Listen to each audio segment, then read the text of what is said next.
The tale of Thorstein Staff Struck is a strange tale, very typical of the Icelandic sagas and the tales, in that the concepts that it underscores are foreign to us today in many ways, yet at the same time the concepts are extremely relevant for the human character, the human nature. And the values, they differ obviously from our values, because we are living in a different culture and at a different time, going to the 13th century or before that. And we are in a different place too, but it's this weird notion of honor and what is honorable, and sometimes what is honorable in these tales may entail that you do something that is not honorable in our culture. So you kind of need to understand what is going on, what is in the mind of the characters. So there aren't many characters in the tale of Thorstein Staff-struck. You've got two different places where the events happen. We have Sunnudal, and we have this old blind man whose name is Thorarin, and he lives in Sunnudal. He has a farm there, and he has a son. We always have, very often in these Icelandic tales and sagas, there's a father and a son, and some kind of a tension between their relationship. So Thorstein is Thorarin's son, and there is another place. Of course, we have a conflict here between the father, between the son, and then we have conflict that arises in this weird event that is an organized entertainment event. Totally disapprove of something like this. It's a horse fight, and so they bring these horses together to fight, and that's the entertainment for the people. Not good, but they didn't have many our ways of entertaining ourselves. No Netflix and so on. So anyway, they have this horse fight organized there at a place called Hof. And Hof is owned. It's another big farm. It's owned by big farm. It's a farm owned by a very respected person whose name is Bjarni. And so Bjarni is at Hof. Thorarin is at Sunnudal. Thorstein comes from Sunnudal to Hof to participate or to watch this horse fight, and there's Thorstein's horse, Thord's horse. Who is Thord? Thord is Bjarni's farm hand, and so they end up hitting the horses, the other person's horse, and the other person objects to that, and of course you should, animal rights, but what happens in that confusion is that Thord ends up striking Thorstein, and Thorstein gets this bloody forehead. And of course, when somebody attacks you so that you're physically hurt, what are you supposed to do in this culture? You're gonna have to ask for compensation, or you need to avenge that. And what Thorstein does is not adhering to the expectation. What he does, and I think it's pretty well done in this little dramatization that I posted for you by this Australian company. So by all means view it, and now what you can do when you're viewing it, you can follow the tale from your books, and you notice that it's almost verbatim. But what he does is he just kind of puts a bandage, tears off off a piece from his clothing and puts a band-aid there. He's bleeding, and he just takes his horse and he walks away. And this is not the expectation. And why do you think he says to the participants, let's not talk about this to my father? Because the father is of old school, and the father is very much for the we need compensation. Thord hit my son. Bjarni needs to pay compensation for that, or we need to avenge. And Thorstein doesn't want his father to hear it. So we have then side characters. There are these dudes whose name, of course, start with Thor. We have Thorhall and Thorvald, and they are kind of like helpful for the development of the plot, because they are working there at Bjarni's farm, and this is on page 677. So two men named Thorhall and Thorvald were working for Bjarni. At that time, they were always gossiping about everything they heard in the district. And here we notice the destructive nature of gossip, that these two were kind of like always throwing more wood to the fire, so to say, that if there's something that could be made worse, they made it worse with their gossip. And so we have this horse fight that is happening, and this that's when Thorstein becomes staff struck. He gets that nickname, and he's being taunted here.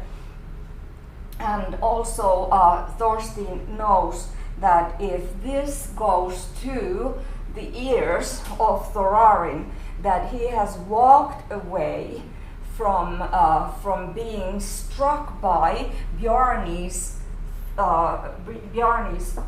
farmhand Thord.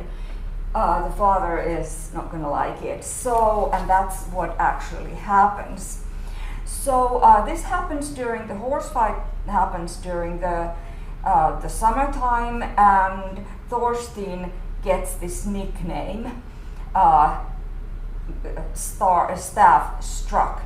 So the story continues that we fast forward to Yule, Christmas time, shortly before Yule that winter. The women at Sunnudal, Thorarin's and Thorstein's farm, they got up for work. Thorstein got up too and carried in the hay, but then lay back down on the bench. Okay.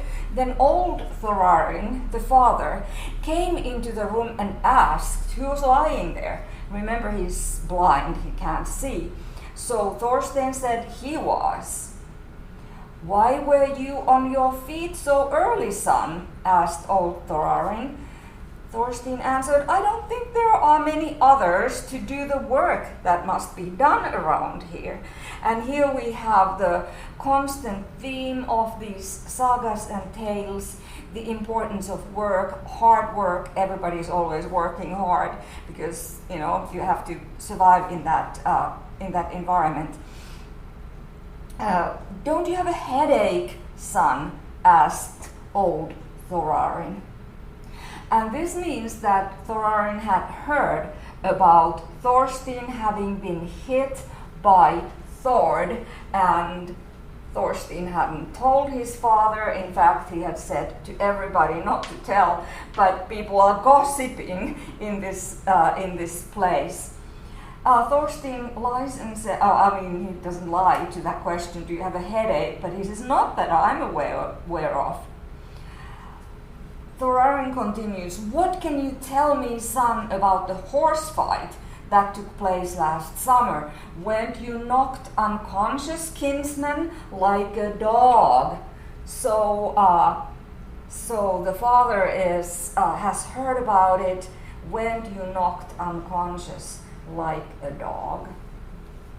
Thorstein says, I do not see any honor in calling it an attack rather than an accident. So Thorstein wants to define it as an accident, because if it was an accident, then there is no honor involved. But if it's intentional, if it's an attack against him, then it becomes his deal to do something about it, not just be like a dog who can be stricken unconscious and who won't necessarily, then retaliate. So Thorarin continues to taunt his son. He says, I would not have thought that I had a coward for a son. It's very important from the cultural point of view, not to be a coward.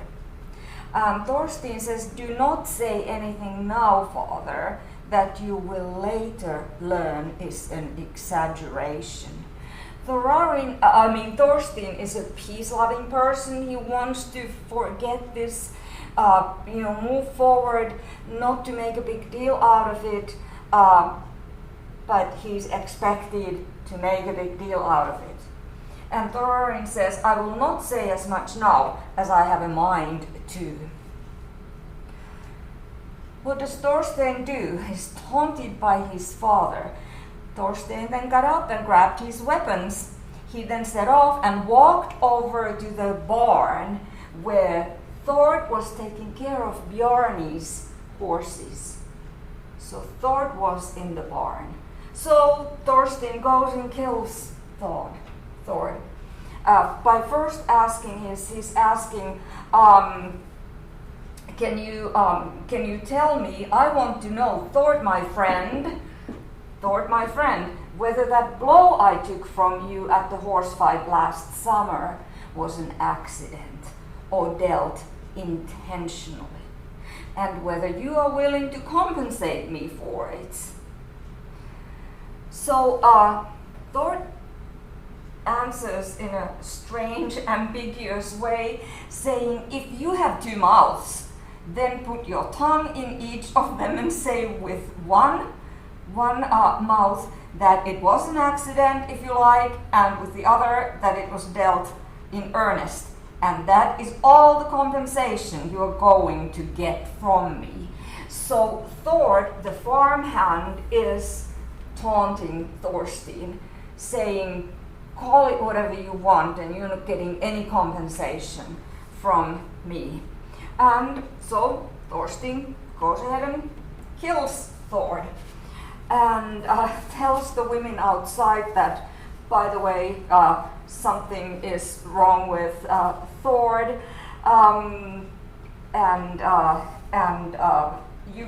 so he says, tell Bjarni that a bull has gored his stable boy Thord, and that Thord will be waiting there until he goes to the barn. So Thorstein says to this woman that the woman should pass that word to Bjarni, for whom Thord was working, to go and check. Of course, there was nothing that could be done about Thord's death, because, it didn't need any help anymore. He was dead. So Bjarni goes, notices the woman doesn't tell that immediately.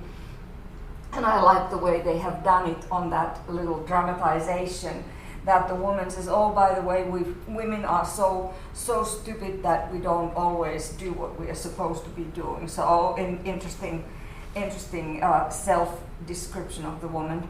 And so Bjarni goes and finds Thord dead, buries him, and of course he wants to forget the whole thing also, because Bjarni is a well-respected person, and so are these. And if Bjarni makes a huge deal out of, he knows that it was Thorstein who came and killed Thord, he is supposed to be doing something about it.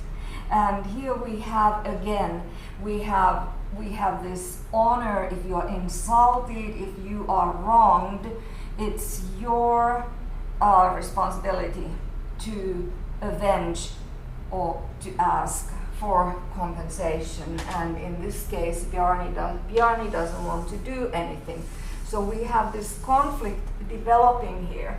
But the conflict would not have developed if everybody would have been, okay, Thord is dead, and Thorstein got stuck by Thord, and now, you know, Thorstein has avenged himself against Thord. So we can move on in this little place. But it's the other people, the side characters, who make it impossible for this kind of peaceful coexistence, that, you know, we will move forward and we make an end to this cycle of revenge, okay? And it's, in this case, it's both the two dudes, it's the Thorvald and Thorvald, who are talking behind Bjarni's back about the fact that he's a coward because he didn't do anything about the fact that Thorstein killed his farmhand. But not only these guys are taunting Bjarni, also Bjarni's own wife is taunting him or questioning him about, how come you are not doing anything? You're just letting Thorstein live in peace, even though he walked here to our farm and killed our farmhand Thord.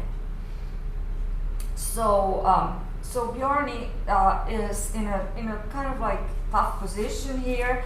According to the cultural expectations, he's supposed to do something about it, but he doesn't want to. And yet, because his wife's name is Randveig, married to Randveig. She's a very minor character, but this is an important comment that he makes to Bjarni, saying, you know, you're not doing anything. Randveig spoke up one evening when she and Bjarni had gone to bed. What do you think is being discussed most often these days around the district? I don't know, said Bjarni. Many people's words sound like nonsense to me. And Randveig continues, these days people say most often that they don't know what Thorstein's staff struck will have to do before you find it necessary to take revenge on him. He has now slain 3 of your farmhands. Okay, what happens here is that Thorstein, that Bjarni had sent Thorvald and Thorhall to Sunnudal to confront Thorstein about having killed Thord. What Thorstein does is he just kills them both and sends them back on their horses, on the back of their horses, their dead bodies. The horses go home and they bring their riders back, but the riders are dead. These are the gossipers. So what has happened is Thorstein has, Bjarni has kind of like attempted to do something about this, sent these 2 guys to kill Thorstein. Thorstein ends up killing them, so now we have 3 men dead. They are all workers for Bjarni, all right? And the wife is not happy about that situation. So Bjarni seems to be easily influenced.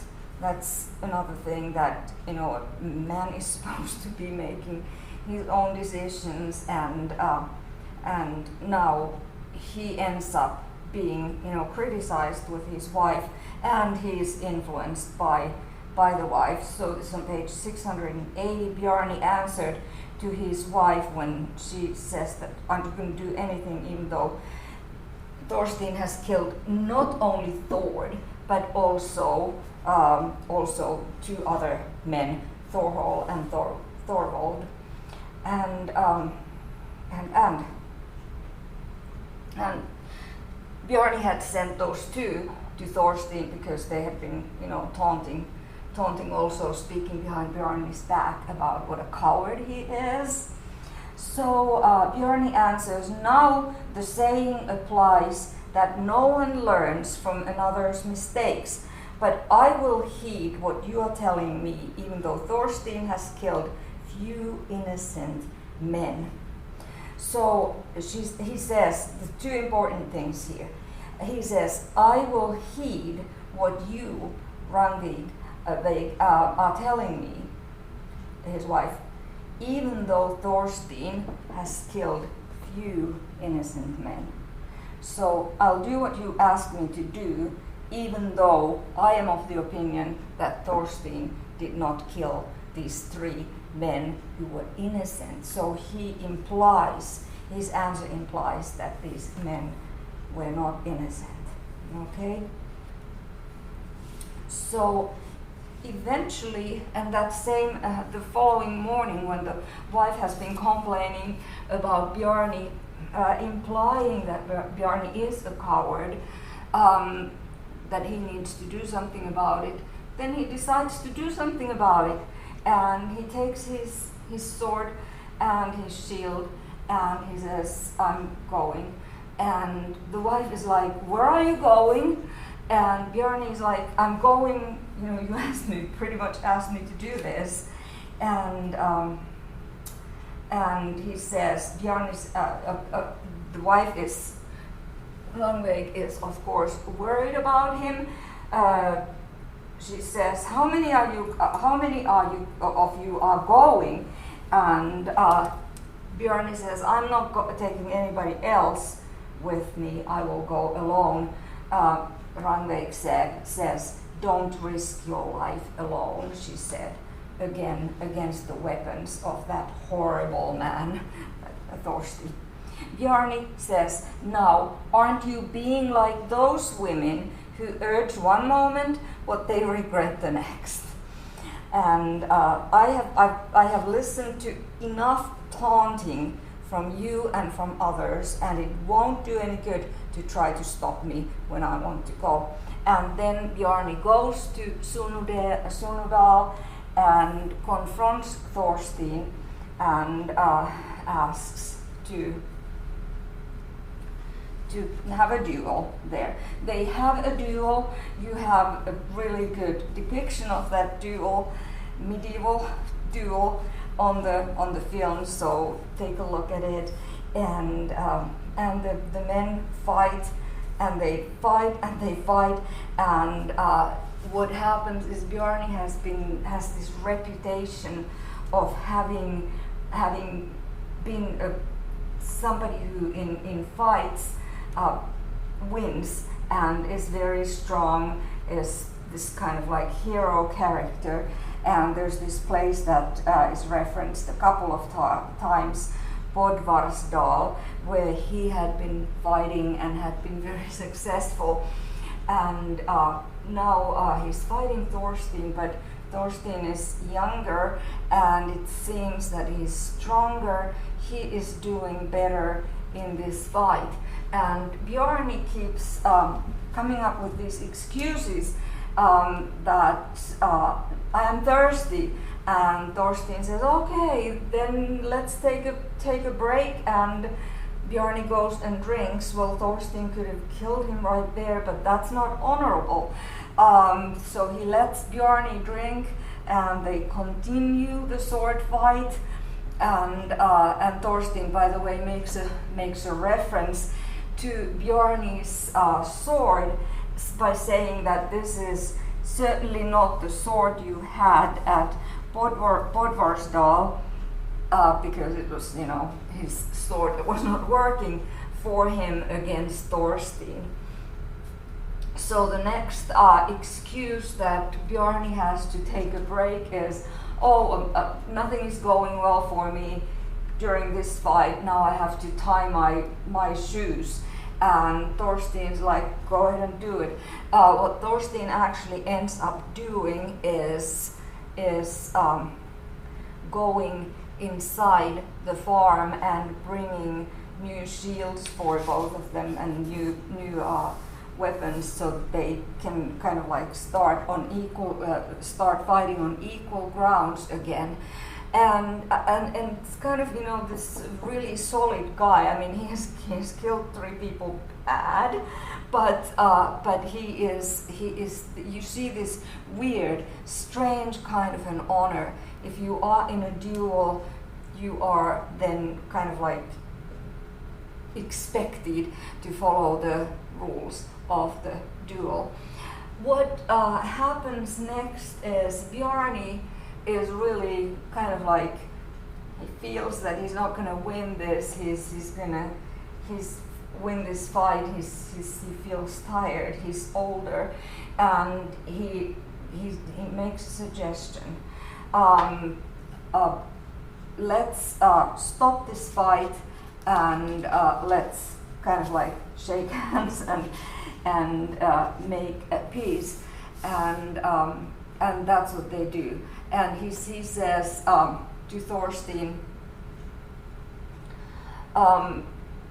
if you come and live at my farm at Half, you can live there forever, and we will take care of your old blind father. So we'll send help for him. And Thorstein is like, okay, but he first, Bjarni says he wants to go and talk to Thorarin, the old blind farmer, and Thorstein says, go ahead, but be careful. And so this is the old Viking who has these very traditional notions. So Bjarni goes to meet Thorarin after Thorstein and Bjarni have made this agreement. And Thorarin is lying there in his bed. He's like, who's there? Because he can't see, he's blind. And Bjarni says, this is Bjarni. And Thorarin and Bjarni have a lot of respect for each other.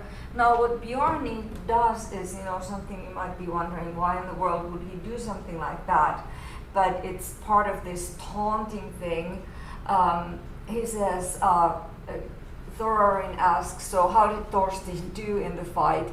Bjarni says he's dead, as if he had killed Thorstein. Of course he hadn't, but Thorarin lures Bjarni to come closer to him, and the old fighter has a short sword under his blanket, and he tries to kill Bjarni. Of course, he's old and he's blind, and of course Bjarni notices that and doesn't let himself to be killed. So then he's like, okay, your son is not dead. He has agreed to move to Half to work with me or for me, and that would be in a sense the compensation of having killed 3 of Bjarni's men, in a sense, and that was the price of ending that fight. Thorarin is promised that he will be taken care of, and Bjarni's people will take care of Thorarin while Thorstein lives the rest of his life at Bjarni's place. And these are not that far away from considerable distance, but not that far away. So here we have the weird ending of this weird tale. Thorstein then went home to Half with Bjarni and remained with him until the day he died, and no man was thought to be his equal in integrity and bravery. So here are two of the values that are being underscored or have been underscored in many of these tales and sagas: integrity and bravery.